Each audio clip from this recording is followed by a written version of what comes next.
Новое радио.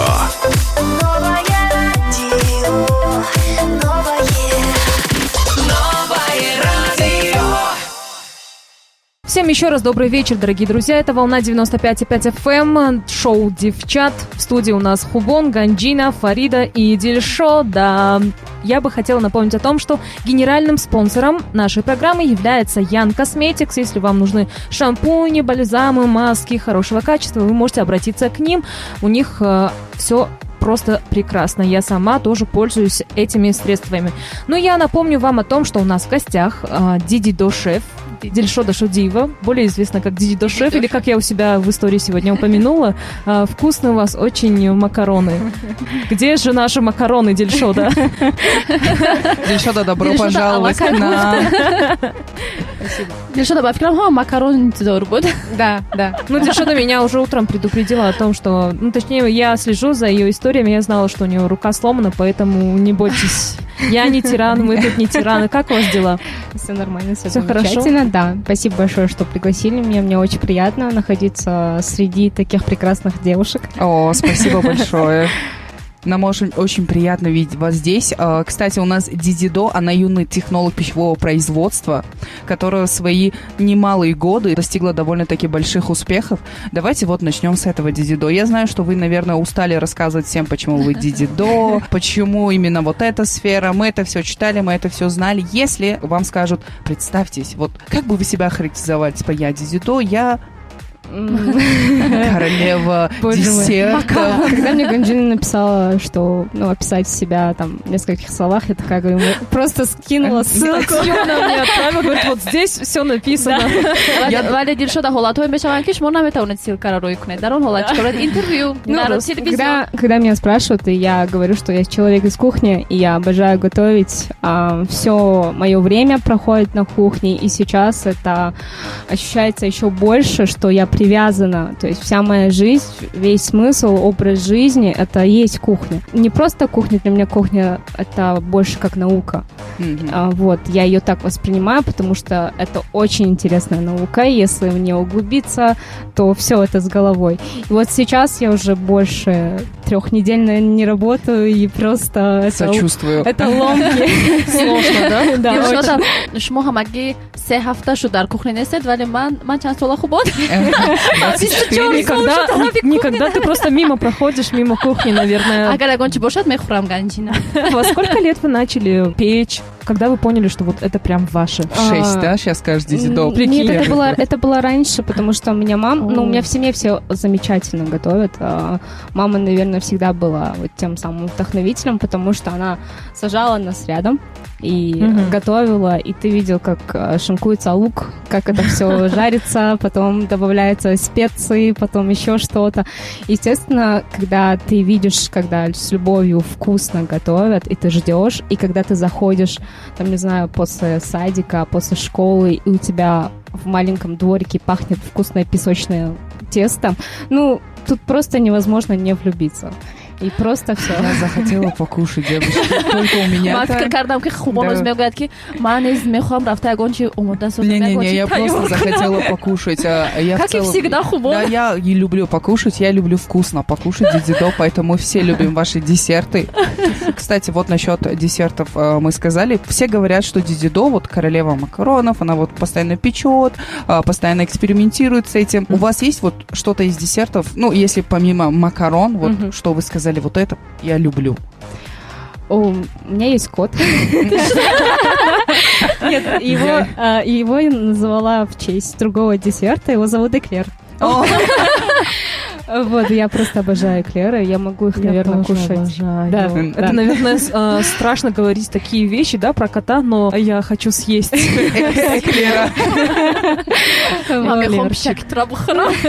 Ой. Это вот, знаешь, сейчас звучит как комплимент вот с района, где вот много людей, которые вот... Ты поняла, да? Окей, хорошо. А ваш первый...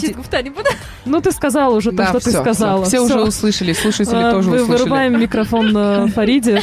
Вот первый ваш десерт. первый мой десерт я очень хорошо помню. Это был обычно бисквитный торт с белковым кремом. Я его очень хорошо помню. Почему? Потому что мы приготовили с мамой бисквит. Он был очень красивый, шикарный. Но для первого раза для ребенка это было просто, не знаю, это было топ. И потом мой братишка, я не знаю, сколько ему было месяцев, но он был очень маленький, он дополз до бисквита и просто оттяпал часть бисквита. И, получается, сожрал. И для меня это было такое горе, я плакала, просто рыдала. Я говорю: мама, что случилось? И вот это все. Паника, вот эта детская паника, волнение. Мама пришла за секунду из круглого бисквита, сделала сердечко для меня. Такое: боже мой. Да, открытие, да. Ты такой: да ладно, такое можно сделать. Мама может. Мама может исправить все. Мама может, а папа может. Тоже, но папа может съесть это все. А вот скажите мне, вот постоянно у меня с бисквитами проблемы. Секрет хорошего бисквита. Секрет хорошего бисквита — это комнатная температура и все продукты. То есть вы вытаскиваете за 2 часа продукты, яйца, сахар, муку, все составляющие, которые входят, оставляете при комнатной температуре, они разогреваются, и дальше уже начинаете взбивать. Когда продукты одной температуры, они легче взаимодействуют с собой. А вот правильно нужно взбивать как? Сначала вот белки, то есть ты отделяешь белки, сразу же нужно добавлять сахар? Или постепенно? Знаете, есть очень много вариантов приготовления бисквита, но я вам скажу, для самых ленивых вы просто разбиваете. Вы просто разбиваете, вот просто классика, там 6 яиц, 200 грамм сахара, взбиваете, оставляйте просто в миксере, если у вас ручной миксер, конечно, нужно постараться, если планетарный миксер, он это за вас все сделает, оставляйте, он взбивает до пышной пены, масса увеличивается в объеме. Да, масса увеличивается, то есть желтки, белки, сахар сразу вы добавляете, начинаете взбивать.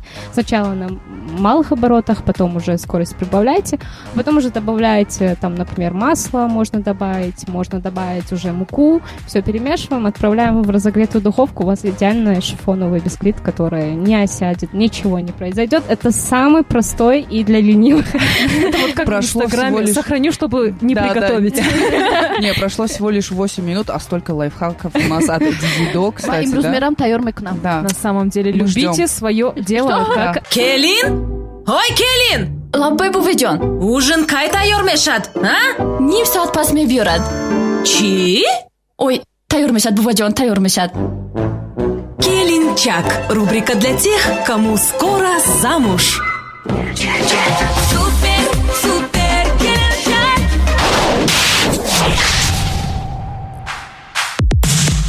خب шунавандагони азиз, биёед як лаҳзае гулдухтарон тасаввур мекунем ки аллакай мо ба шавҳар баромадем. субҳи дуюми арӯсӣ аст ва мо аз хоб бедор шудем, дар хоб мондем ва мо намедонем ки чӣ омода созем ва чуноне ки мо медонем агар гуларӯз то 1 сол ё 2 сол ба фикрам агар аз нуқтаи пухту паз намебарад бисёриҳо маҳз дар тоҷикистон вақте ки духтар ба шавҳар мебарад, тамоми ҳамсояҳо, тамоми хештабор якум саволе ки аз хушдоманд мепурсанд, ин келин чӣ хел омода мекунад, чӣ омода мекунад, кадом тортро метавонад, чӣ хел аз уҳдаи корҳо мебарояд. Ва ин ҳоло бошад, албатта бисёр лайфхакон ҳастанд ки метавонанд ба гуларӯсон кӯмак расонанд. Ва имрӯз дар меҳмонии мо, чуноне ки гуфтем, шунавандагони азиз, ҳузур дорад Дилшода ва ҳоло мо мехостем ки якчанд лайфхак гӯяд ба маҳз ҳамун наварӯсаконе ки нав ба шавҳар баромадан, якуми арӯси, дуюм, сеюм, ва онҳо дар муддати 5 дақиқа, 10 дақиқа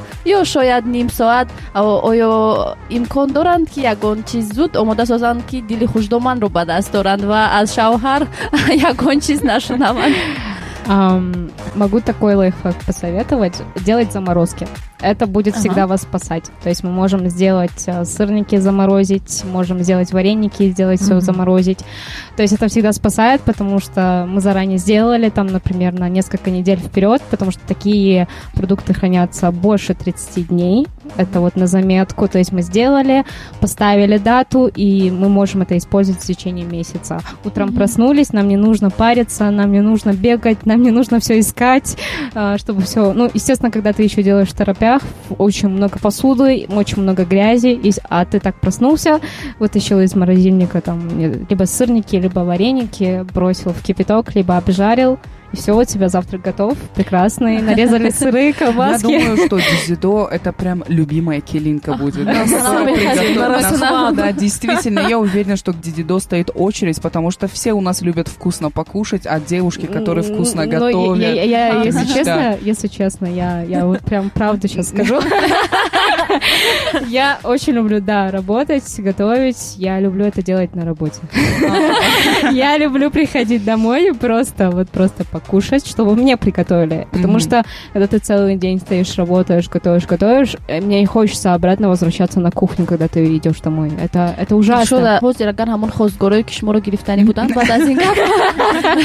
Нам тогда не надо. Мы не хотим, чтобы она работала. Мы хотим, чтобы она работала дома. Потому что место женщины на кухне. Вот да, прекрасно совпало. Но Дильшода, кстати, очень умная, да? Она сделала место женщины на кухне, выбрала себе эту профессию. При этом никто ничего не может сказать. Сильная, независимая, при этом на кухне. Представь, человек стоит, просто слушает. Женщина! Твое место на кухне, а я и так здесь. А ты, ну-ка, пошел, заработал денежки и заказал нам обед, потому что я здесь работаю. Вот и все. Получается, только такие, да, вот с мучным компонентом что-то можно на заготовку оставить, национальные блюда. Можно сделать там, например, как делает моя мама. То есть мы это все иногда вместе делаем, иногда она сама это делает. То есть она делает заготовок котлеток, она делает заготовок каких-то фаршированных перцев, всего-всего. То есть можно делать, в принципе, полуфабрикаты, всего что угодно. Знаете, в Узбекистане даже есть консервы плова, так что имейте в виду. Поэтому можно все что угодно можно заморозить, сделать заготовки и облегчить себе жизнь. бордигар салому алейкум ва ин барномаи дифчат аст аз радиои нав 95 FM бо шумо ҳастем. Хубон, Ганҷина, ман ва меҳмони имрӯзаи мо Дилшода. Ва имрӯз мехостам ба шумо як чизеро гӯям ки аллакай 2 ҳафтаи охир мешавад. Духтарон, ман зиёдтар дар бораи мӯйҳои худ комплимент мефаҳмам ва барои мӯйҳои сарам ва вақте ки мы так поняли. бале Ганҷина якрамо нигоҳ карди ки ман гуфтам шояд нафаҳмиди. Может, брови имела в виду, кто знает. Ва ман гуфтани будам ки ман муддати 2 ҳафта мешавад ки аз шампуни Young Cosmetics истифода мебарам ва дар ҳақиқат муддати 2 ҳафта ман худам низ эҳсос кардам ки мӯи сари ман тамоман дигар шуд. Аллакай дӯстони ман низ аз ҳамин шампун истифода мебаранд ва ногуфта намонад ки генерални партнёри мо низ Young Cosmetics аст ва агар шумо мехоҳед ки мисли ман мӯйҳои зебо дошта бошед, мисли ман зебо бошед, қариб мегуфтам, мӯйҳои зебо дошта. Так ты об этом уже говорила ранее, для других спонсоров.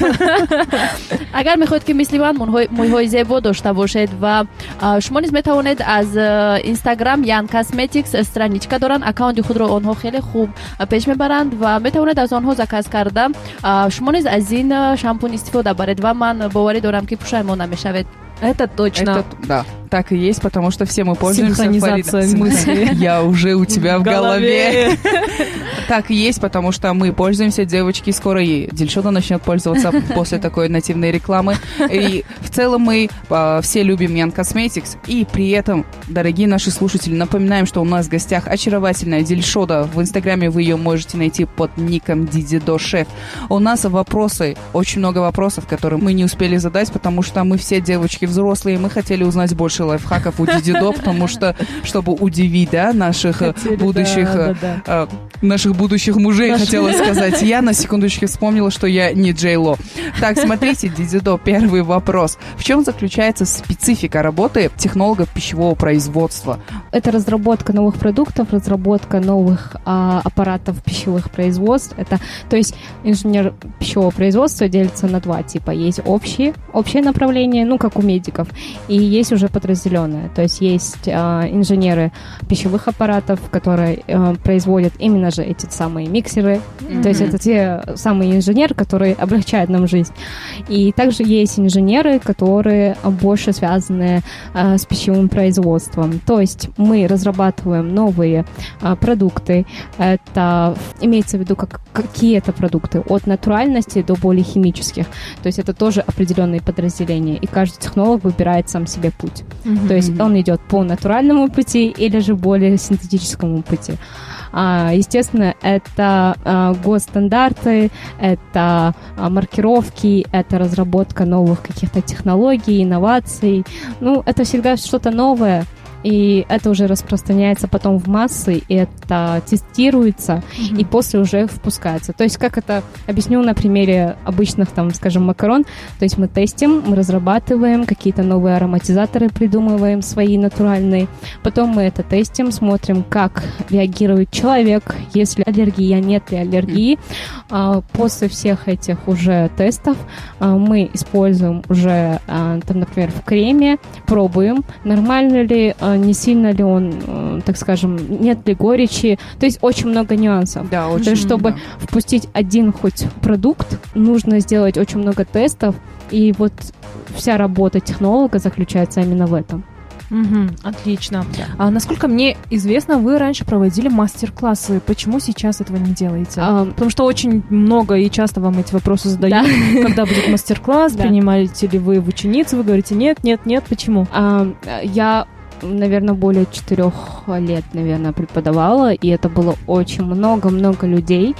Это было много какие-то рестораны, кафешки, это были просто люди, которые желали чему-то научиться, это были какие-то производства. Это занимало очень много энергии. То есть ты, когда обучаешь, ты, естественно, вкладываешь в человека, не просто там передал знания, ты вкладываешь туда душу, ты, я не знаю, у меня так получалось, что я всегда вкладывала намного больше, чем нужно было, и человек, чтобы влюбился в то, что он делает. Не просто там передать, дать листочек с рецептурой, и все, как бы делай дальше, нет. То есть мы объясняем, есть какие-то ошибки, мы исправляем, то есть это была большая работа, и каждый мастер-класс это была большая подготовка, и в этом мне очень помогала мама, потому что она на каждом мастер-классе готовила нам очень вкусные обеды. То есть мы все вместе сели, там подумали, какое меню будет, какие обеды будут. Мы это все распечатали, сделали технологические книжки, то есть теорию. Это очень много силы, это очень много энергии, и в какой-то момент я просто выдохлась. Я поняла, что я так больше не могу. Надо остановиться, потому что не хватает времени и сил на творчество. А я очень творческий человек, очень разносторонний, и мне хотелось всегда чего-то другого. А обучение отнимало у меня все, потому что после мастер-класса я 3 дня лежала и такая, все, не могу.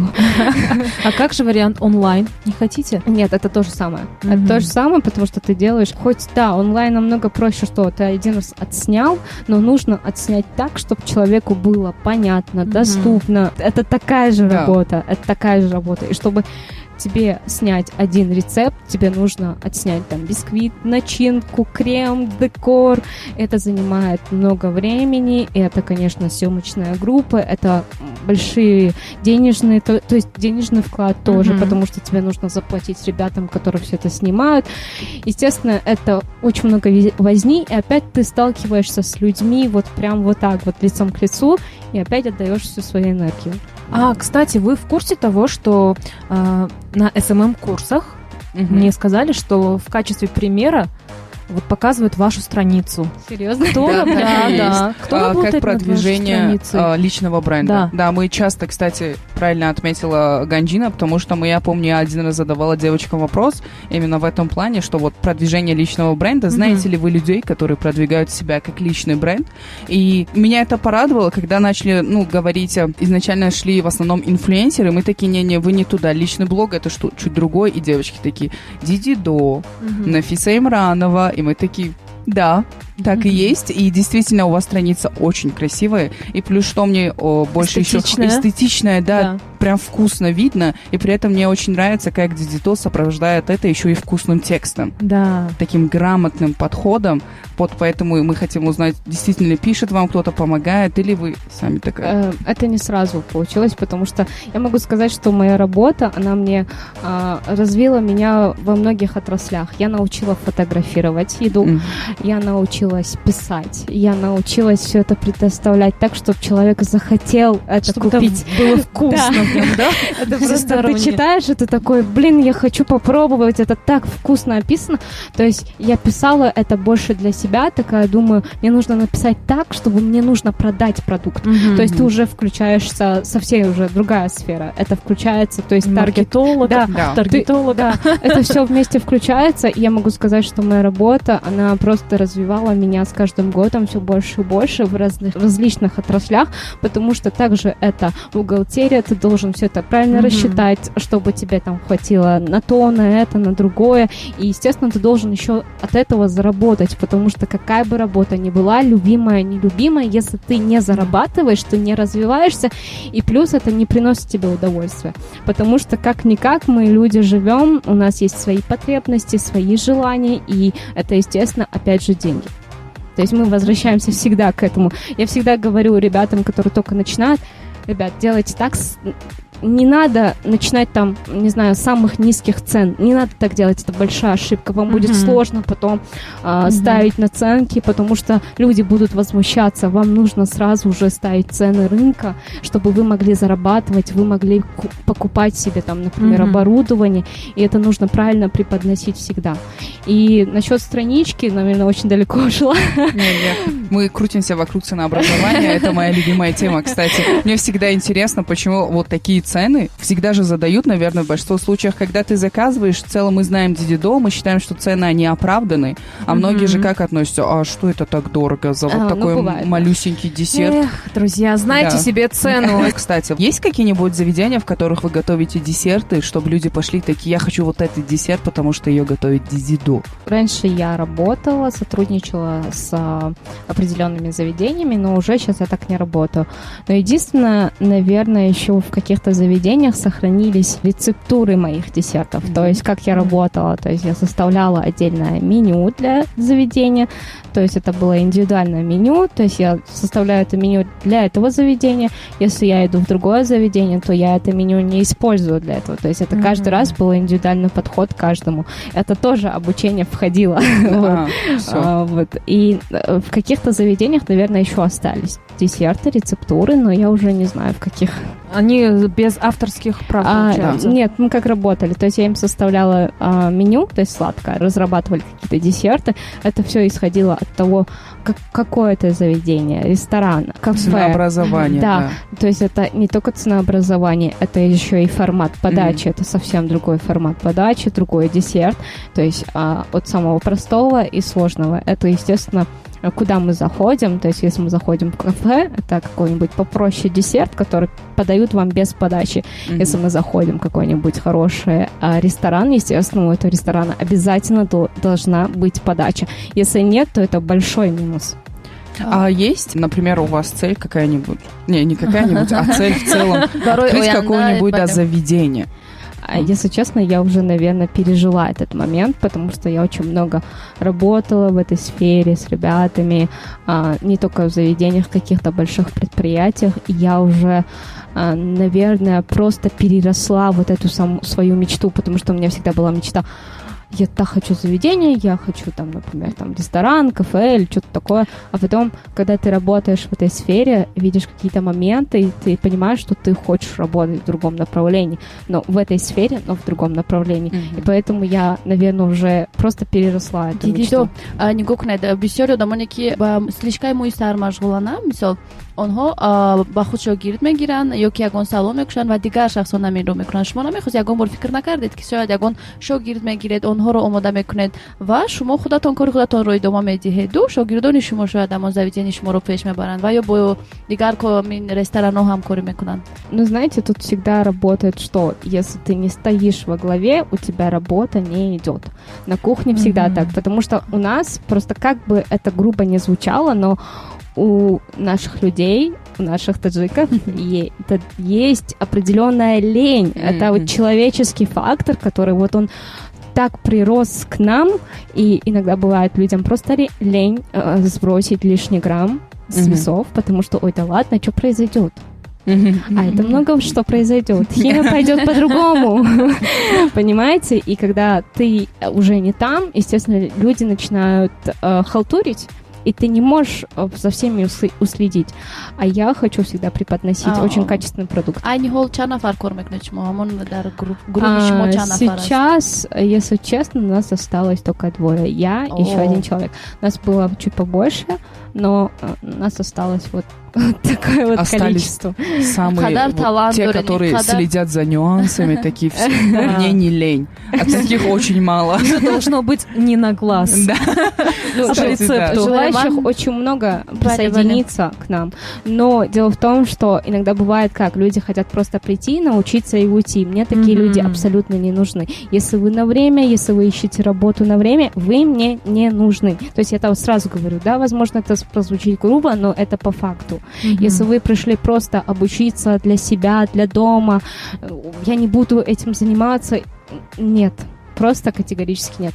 Мне нужны работники, мне нужны руки, которые будут со мной всегда. Отлично. Я напомню о том, что это шоу «Девчат» на волне 95,5 FM. У нас в гостях прекрасная Дильшода. Давайте мы сыграем в небольшую игру с нашим гостем. Дильшода, вы готовы? Игра очень простая. Очень простая, да. Очень простая, нужно сказать всю таблицу Менделеева. Нет, это игра, другая игра. Могу. Можем, да, сыграть. Девочки, вы тоже подключайтесь, потому что это игра для всех. Даже наши зрители, которые здесь сидят, тоже могут подключиться. Суть игры простая, я вам говорю фразу, а вы должны ее смешно закончить. Ага, окей. Все. У кого будет смешнее ответ, наши зрители будут хлопать еще громче, а наши слушатели могут написать: не у Фариды было смешно, а у Ганджины, не у Ганджины вообще, а у Дильшоды. Поэтому начнем. Первое. Молодость — прекрасное время, когда нет. Когда нет мужа. У кого какие варианты? Проблем с деньгами. Согласна. А у вас какой вариант? Не, согласна. Согласна? Молодость — прекрасное время, когда нет мужа. Все солидарны со мной. Нет. Когда денег нет.